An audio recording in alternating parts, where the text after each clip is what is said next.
Tentara PKRI bagi 55 mengumumkan di jalan-jalan bahwa sekarang itu sudah merdeka 17 Agustus itu.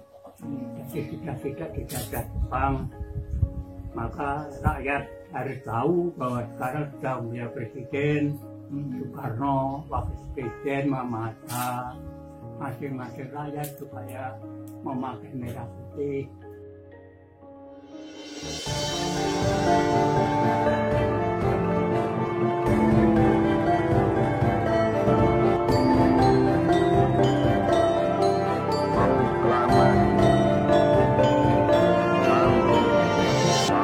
Indonesia dengan ini menyatakan kemerdekaan Indonesia.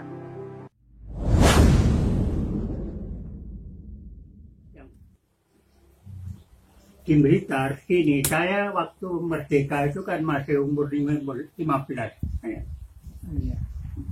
Tapi kakak saya itu sudah jadi hero angkatan udara.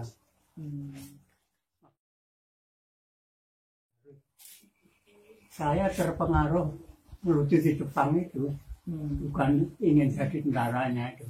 Saya daftar di markas Kodim di Jakarta Pagar PKS. Dari 250 hanya diambil 150. Termasuk saya. Di situ pengumumannya 17 tahun. Padahal saya masih umur 15. Waktu ditanya umur, saya semangat saya 17. Akhirnya patut gitu. Nggak tahunya tidak berangkatkan Garut. Latihan 3 bulan, 2 bulan saya itu tanya. Jadi kok latihan saja kapan berangkatnya perang? Ya waktu itu kan peta itu masih terpengaruh semangat Jepang. Jadi saya dipindah ke sini. Dijaga ada kendaraan yang rusak, ada hampir 100 yang dilambat Jepang. Di gudang siaga, jaga, ngawal kereta api, ngawal beras yang dikirim ke India, ke Cilacap, ditukar ban. Itu saya nggak tahu urusannya, pokoknya yang ngawal aman. Siap berhenti di stasiun itu kalau ada orang yang kira-kira bisa membutuhkan, saya panggil. Urun beras, urun, juga ringgit. Ambil ringgit. Saya tutup kan karungnya itu terus. Jadi itu berarti sebagian ya tak beri-berikan rakyat situ itu.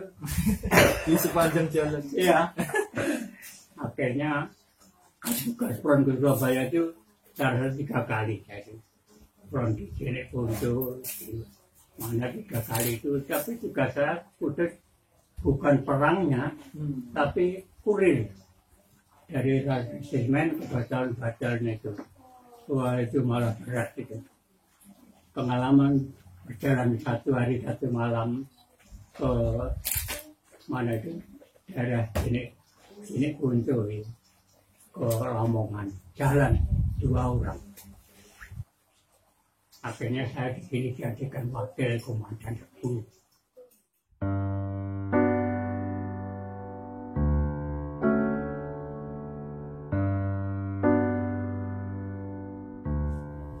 Tugas, nah sebelum Belanda masuk sini ya, dapat tugas akan berangkat ke Jogja.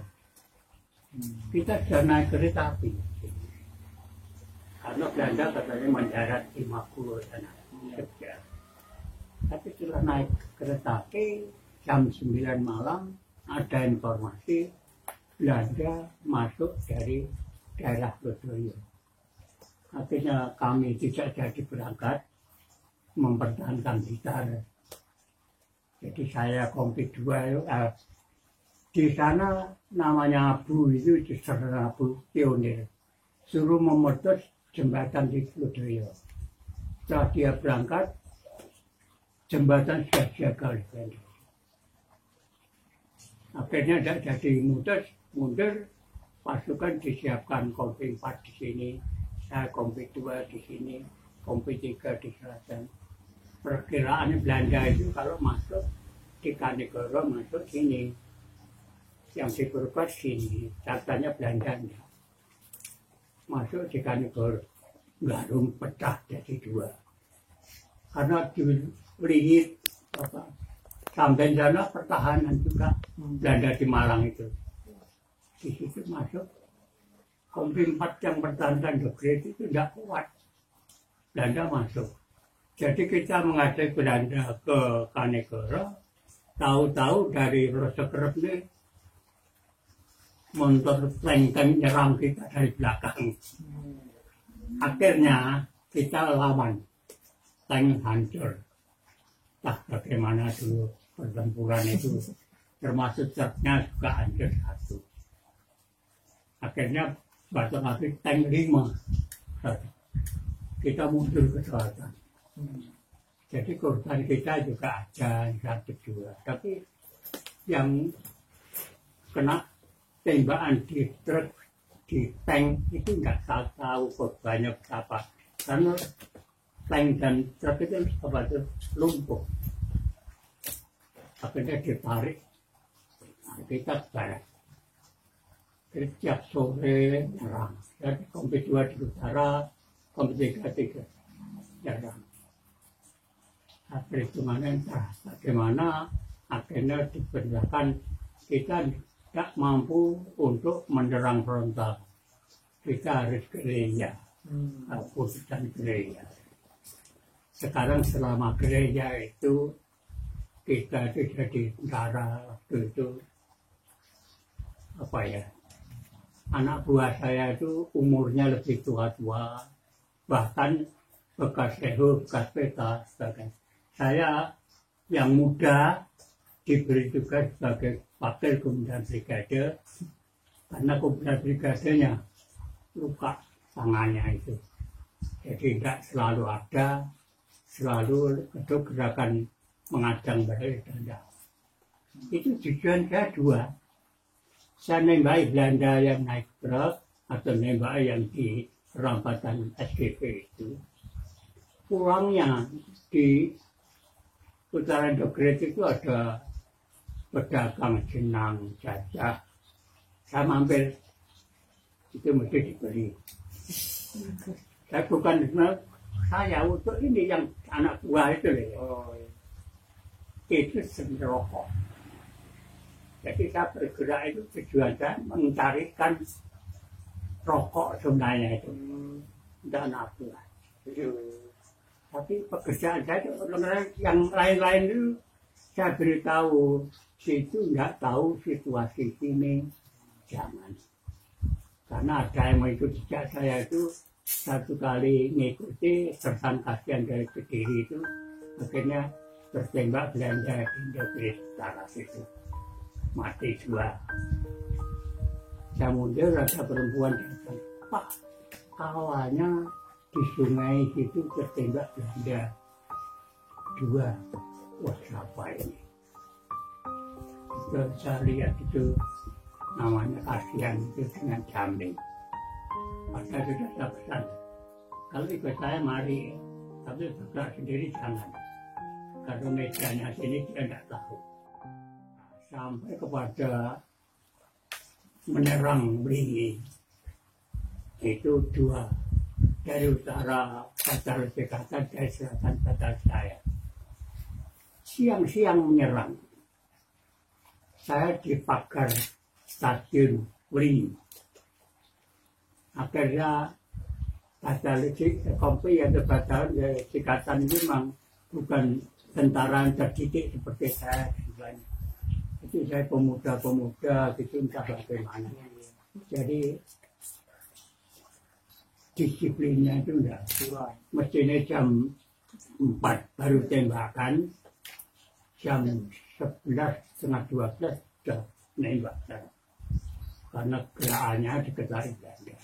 Yang sini enggak tahu. Akhirnya yang sini terpengaruh sana. Yang mempertahankan, yang menyerang dari selatan ini ada sepeda motor 1 yang Belanda mencoba membantu tembak. Akhirnya sini seperti tidak ada perintah, tapi tembak semua. Nah, yang Belanda di water turun air stasiun itu dua tuh jatuh tertembak. Pas senjata saya atau apa? Itu dua tuh, itu yang nyerang juga pancer dari utara dengan tank datang. Waduh, buyar belakang saya. Saya yang di muka stasiun itu bertahan di situ, mengembalikan tank balik. Saya lupa bahwa saya mbak granat. Upama saya ingat itu granat. Ya, kalau sudah ramai pertempuran itu, akhirnya saya itu malah pelaksana bawa brand yang beri Australia kita. Jadi satu magasin timbangannya 100 sampai habis. Ada pancer kalau tank itu utara balik sampai jam 5 sore. Saya belum mundur karena tunggu perintah sebenarnya. Padahal ini sudah bersih. Brand itu saya bawa sendiri.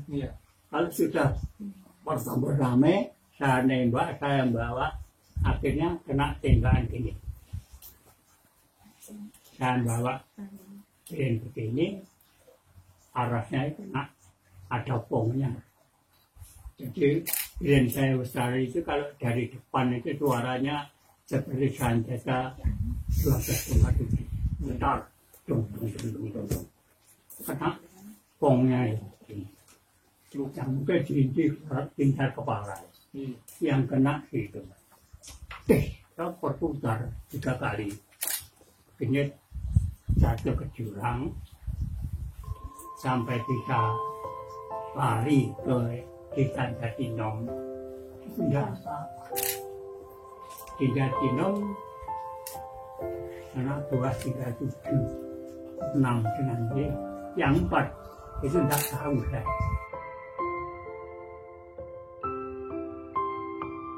Akhirnya dilakukan mahasiswa di pabrik Penoko 5 orang meninggal, 3 tahun.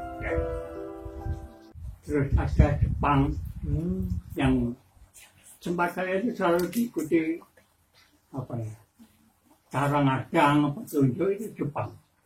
Ada orang Jepang. Iya, caranya begini, tapi mesti berhasil. Ngadang itu ngadang dari pohon, ada pohon di sebelah dipasang mortir dijatuhkan, talinya ke sawah dijaga oleh Jepang komando jatuhkan, ini mortir jatuh ke truk, meledak, tembakan. Jadi ada orang Jepang yang nggak kembali itu ada ya? Ya tuh, ngikuti saya kira-kira sampai 1 bulan. Beri apa ya, melatih. Iya, melatih. Iya. Berapa orang, Kong? Berapa orang waktu itu? Hanya 1. Terus akhirnya tinggal.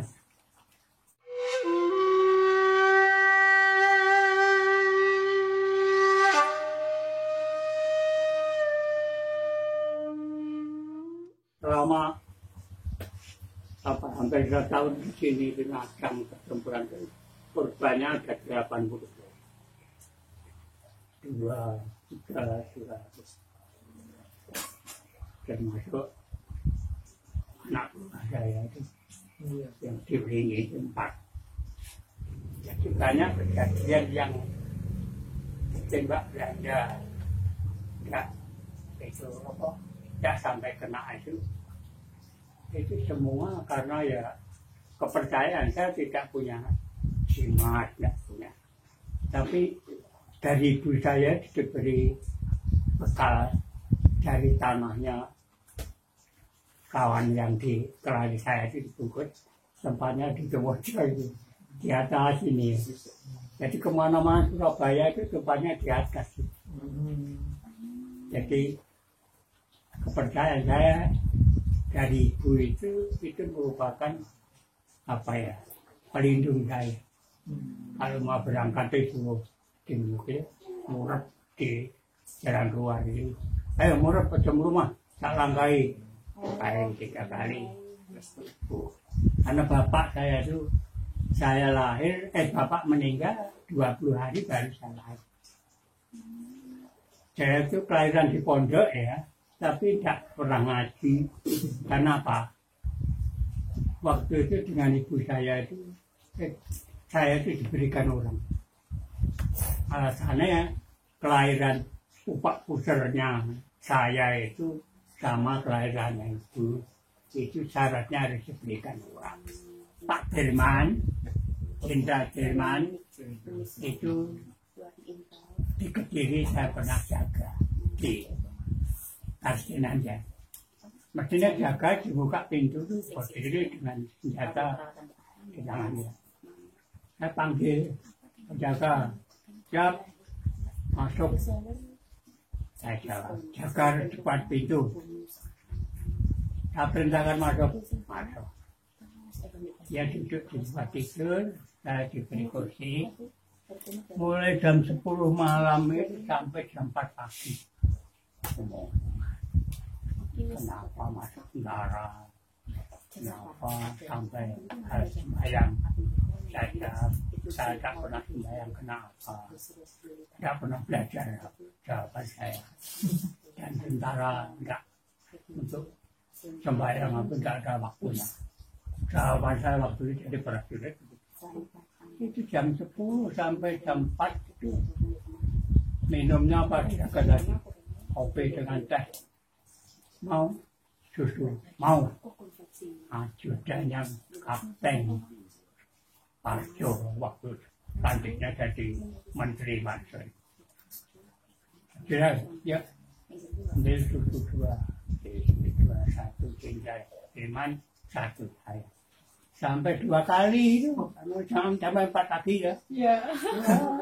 Saya ngobrol. Jam 4 harus sembahyang. Ya, saya mau sembahyang. Saya tanya, tinggal, kenapa saya bisa tidur? Mikir pertahanan di Semarang, pertahanan di Medan, Surabaya. Jadi, tidak bisa. 1 kali ya ngawal tinggal siapa. Kedua kali Hotel Merdeka kok ya saya jaga. Jadi saya panggil, jaga itu. Besok mau kemana? Mau ke Krian. Akhirnya ngawal saya itu. Besoknya ngawal dengan kompi saya duduk di belakang motor. Saya depan di tengah sopir. Di Jombang. Motornya konvoy itu tembak belanja. Ditanya. Jenderal Suman masuk ke dalam bawah jembatan. Saya harus jaga di jembatan di atas itu Pak. Saya buat belajar dua. Saya tetap tegas. Sampai akhirnya aman. Tinggal cuma naik ke atas. Saya dipupuk di saya. Bagus. Iya, bagus. Kalau kena tembak anak-anak itu. Kembali ke diri, saya pulang. Jadi kena Jenderal Dirman itu. Tahun berapa itu? Tahun waktu itu pengawalan saya masih di Kediri ya. Ya sebelum tahun 48, tahun 47 itu.